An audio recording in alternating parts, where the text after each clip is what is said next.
So Gemini, this is your forecast for October 2017, and as you see, I'm just on audio this month. I will be traveling somewhat here now, and I'm trying to work a little bit ahead, so you might just get an audio in November too, but we shall see.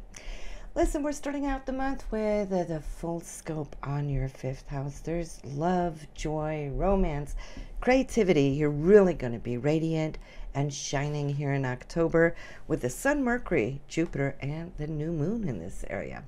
So this will allow you to really now come to the forefront, expressing your true creative self. It's a playful time. It's a time to romance. If you're in a relationship, this should prove to be awesome. And if you're single, well, this could be the month that you might just find that new significant other. I'm loving to see how this new moon is going to be illuminating, starting off new creative projects for you. Now, we did have that solar eclipse there in August, so we're feeling the first catch of what that did for us, right? And you'll see it birth itself here with you finding your sense of creativity, not just finding it, but also expressing it. This is what it's all about, and I feel it should be really super beautiful, Gemini, because this new moon is in the sign of Libra, right, which is ruled by Venus. So not only do you have the fifth house full, but all of these planets are in the sign of Libra, so Venus is going to be coloring these planets, these expression. Your sun is there. That means that not only are you going to have fun with that Leo energy of the fifth house, but also combining that with that Venetian Libra. So to me, that is all about beauty, fun, and play. Now, the fifth house also rules children. There could be more interaction with children. There could be new children coming in. There could be new grandchildren coming in. That kind of thing. We don't want to forget about it. But it's more time being spent with them, and also blessings coming as well. That is your Jupiter. And, you know, I do want to point out Jupiter here being at 28 degrees in Libra. So we're kind of like finalizing this journey that Jupiter has had in your area. So you've had a long time now, nearly up to a year, to actually get all on board with your talents, your skills, and so forth. And I'd say, you know, enjoy it while it's here, because once Jupiter goes into your sixth house, which we'll be talking about a little bit later next month,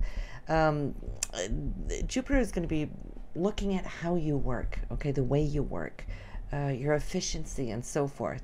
And of course, Jupiter loves to have fun, so that could really up things as far as work goes, your day-to-day work, that is. Let's talk about Venus and Mars. You know, Venus is love, Mars is action, it's passion, it's the dedication of energy that we use. Now, it being in the sign of Virgo means that you're really going to be thinking through your relationships, right? The Virgo energy gives us the ability to analyze. So we might find ourselves being a little bit more analytical in September when it comes to matters of the heart. But both these planets, they're transiting your fourth house, giving you more so the focus and the aim, the facet, the window where they're expressing themselves is within the home environment. So you might find yourself now thinking, what do I want to do to perfect this area? Think about Virgo, right? They're the perfectionists. So you will have some of that filtering through your own being this month, and wanting to perfect the beauty of your home. That's Venus. Maybe you might paint a new wall or rearrange the furniture. Get some new feng shui in there. And Mars is really going to be supportive to help Venus get this done, meaning, you know, you'll have the physical oomph and drive. I feel that you had that already there sometime in August, right? And it's carrying over here into September as well. So especially the first week, you will see that you have Mars with you.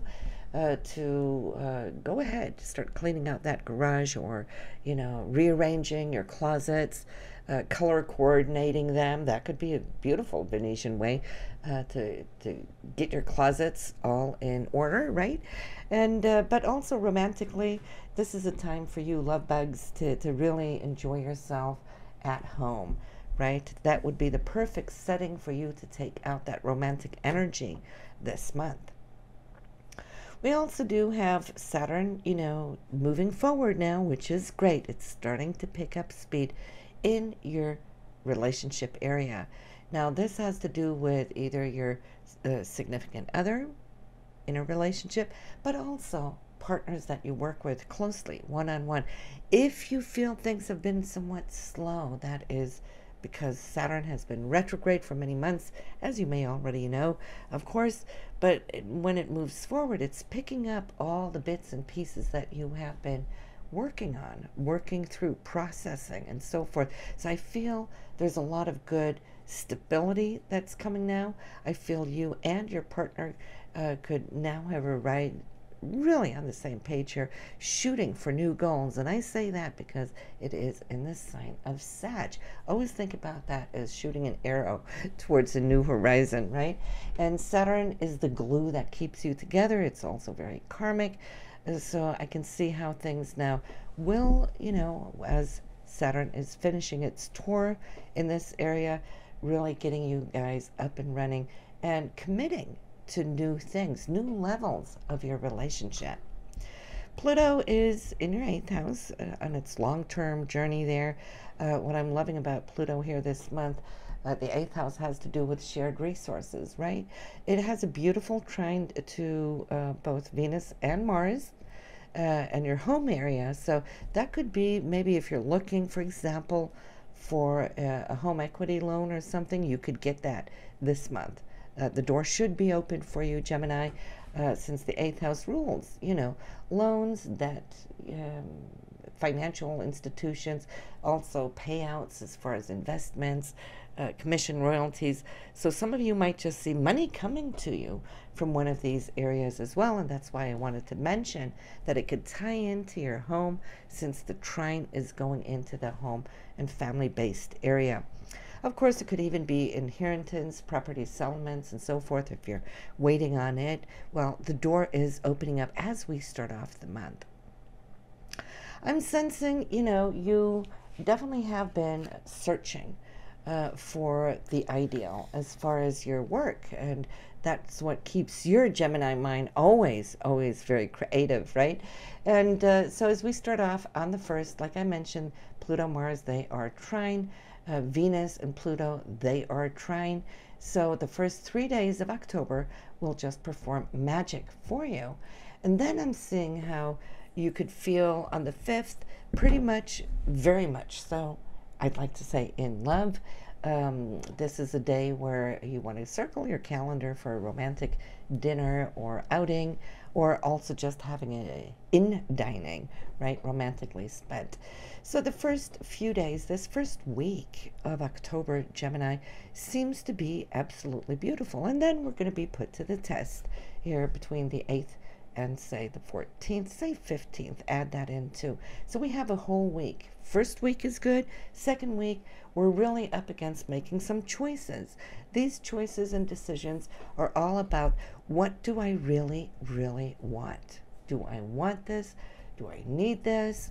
We might have some situations coming up with our partners upon whom we work with, right? Or it could also, of course, naturally be your significant other as well.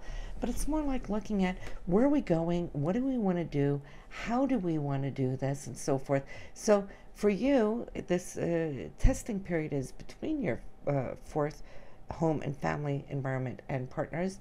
And so you will just have to see how you can work through. There might even be a karmic type issue that may be showing up, all right? And then needing to be dealt with. Then from the 16th onwards, we are up and going. We are all on board, feeling really good about what we have just accomplished throughout that time.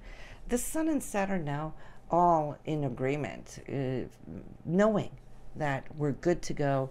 And I feel that you, or probably even as a parent, there might be something with your children that might even be what's steering, this issue, these choices that we're making a little bit earlier. But so as a parent, I feel that you have come to a place where you're just feeling that the children are in a good place and happy as well. It's time to download that creative mind of yours. Put it in a journal. Gemini.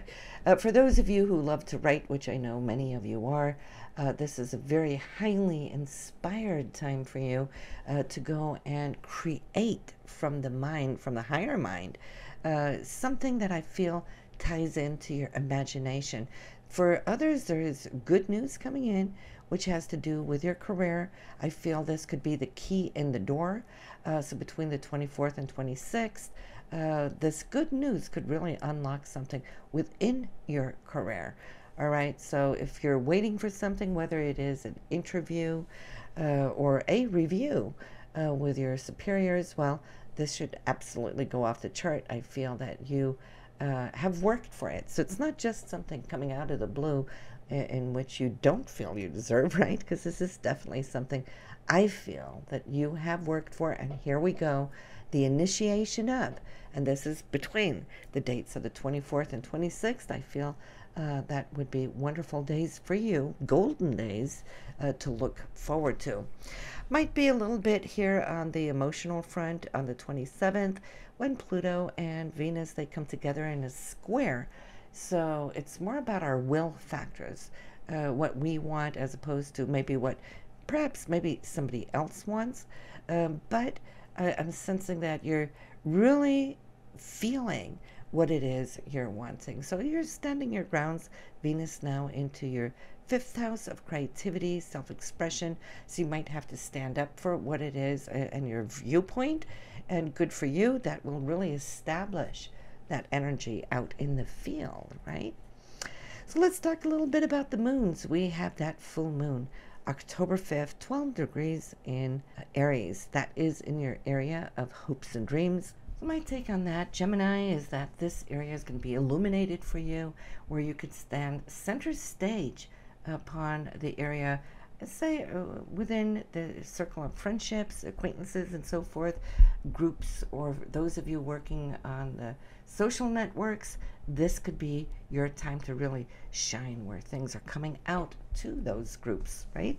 And of course, that full moon will be passing over Uranus, so there could be here within the first 24 hours a sense and a feeling of something unlocking, maybe something unexpected and exciting as well. So yes, this is pretty much what I have for you this month in October. It looks like it could be a fun month. I love when anything passes through the 5th house, right? Because it brings that inner child out to play, having fun, expressing itself, and doing some leisure things, your hobbies and so forth. So it's really time to bring that to the forefront, because the rest of the year is always what? A lot of work, work, work, right? So this is time for you to play. But yes, your romantic relationships should be blooming this month. So listen, Gemini, have a good one. I will see you in November. Bye now.